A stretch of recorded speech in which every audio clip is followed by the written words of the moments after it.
Hey everybody, this is D Hunter, bringing another action figure review. Today, we're going to look at the Joyman Toys 1/12 scale Private Butler.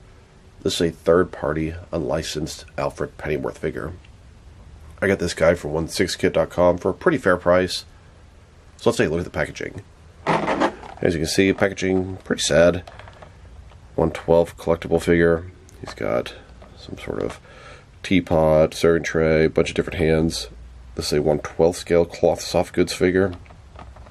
And who cares about the packaging? It's all about what's inside. The back is totally blank. There's no barcode, no nothing. Looking forward to seeing how this stacks up with Mezco and other figures in the collection. So with no further ado, let's open him up. Alright, now that this figure out of the package, here he is with all the accessories laid out. We have 6 alternate hands, totaling 8 interchangeable hands, and then a serving platter, a cup, and a pitcher of tea. Before we take a look at all that, let's talk about and check out the figure. So this is a third-party, unlicensed, unauthorized Alfred Pennyworth figure. It's simply called Butler because they don't legally have the ability to call it Alfred. It's 1/12 scale by Joyman Toys, so let's take a closer look. Now, I hate to say it, upon first sort of feelings, the clothing feels, I don't know, a little bit, crappy is a little bit too strong of a word, but a little bit rough. Not as nice as like a Mezco figure. He also seems kind of small. So, start with his head. His head and face, they look pretty good. He's got the bald head, the eyebrows, very thin mustache. It looks like a pretty good Alfred Pennyworth. Now I feel like the head sits a little bit too far down. You can't see the neck at all. It kind of makes it feel like he has no neck. And then his bow tie here. It seems a little uneven. My OCD is going to bother me. This side seems a little bit smaller than that side. And the more I move around, I just can't really seem to get it to look better or look quite right. Been messing with it. It's probably the best it's going to be. And it has a tiny bit of sort of black string or something sticking below. He's got a suit jacket, a black vest, and a white shirt. It looks like the shirt is finished. Goes all the way down to the sleeve. White gloves. Pants just a little bit baggy, not bad. Looks like we do have double jointed knees. Sounds very tight in there. Double jointed elbows as well. So it's a pretty good Alfred figure. And the price is not bad. So, I mean, you kind of get what you pay for.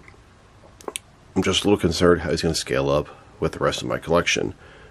Usually when I get these third-party figures, I want them to scale up Mezco toys, and we'll check that out shortly in the video. And a closer look at his face and head sculpt, and I think the face and head sculpt is fantastic. It's one of the best things about this guy.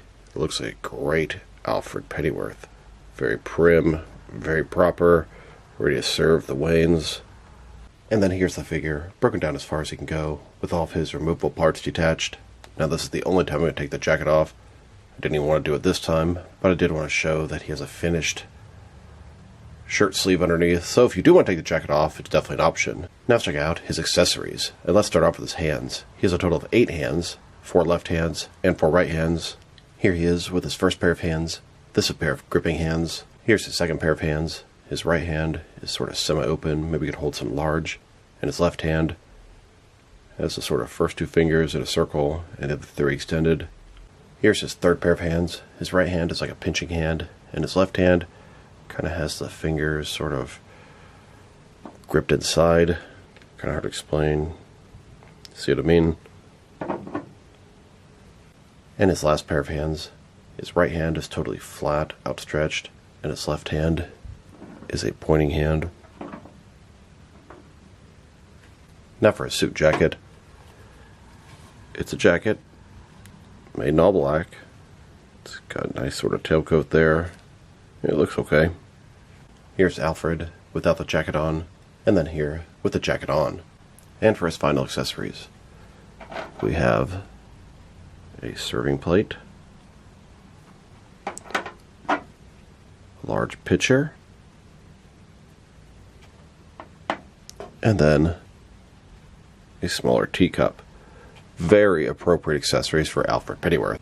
Here's a look at Alfred holding that serving tray, about to bring Master Wayne some refreshments. Now that we've taken a pretty good look at both the figure and its accessories, let's check out his height.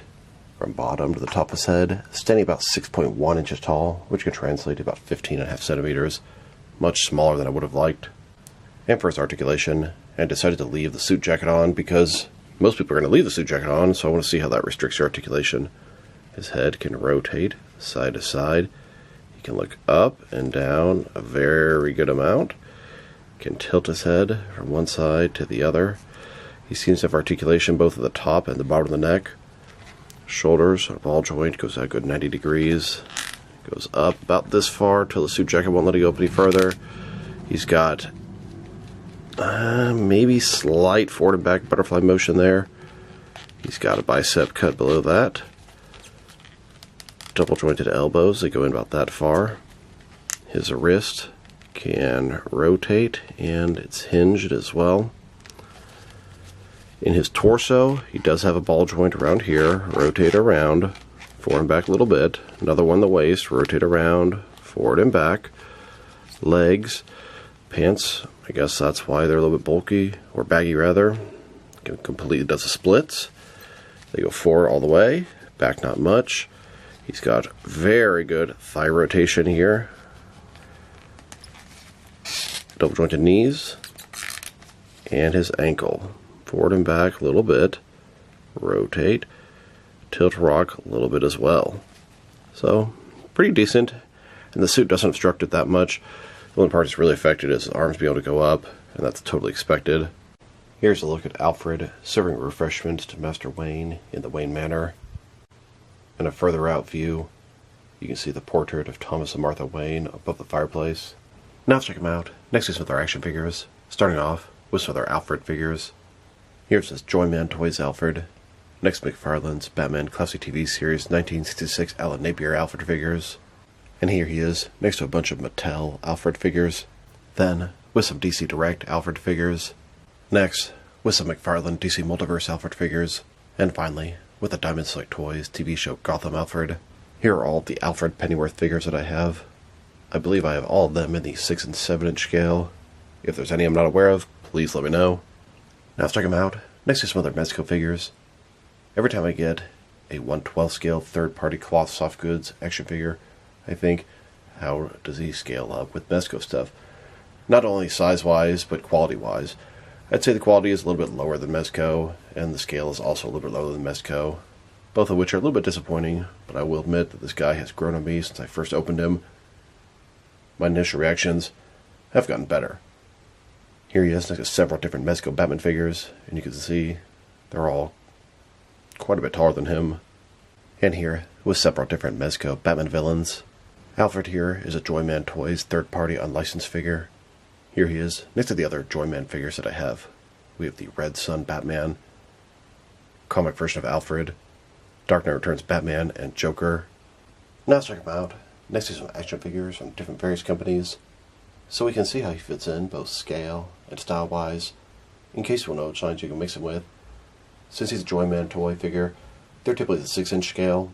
I'm going to start off my comparisons with some of these smaller action figure lines I collect, and work way larger. Here he is, next to some Jazzworth Fortnite figures, and some SH Figure Arts action figures. And now, with some Hasbro Marvel Legends and Mafex figures, here's Alfred Pennyworth, next to a bottle of sparkling apple cider. And here he is, with some Mattel and Mezco figures. Then, with both some Jazzworth and Mattel wrestling figures. And now, with some NECA and DC Direct figures. Next, with some Diamond Select Toys and Jakks Pacific wrestling figures. And finally, with some McFarlane DC Multiverse figures.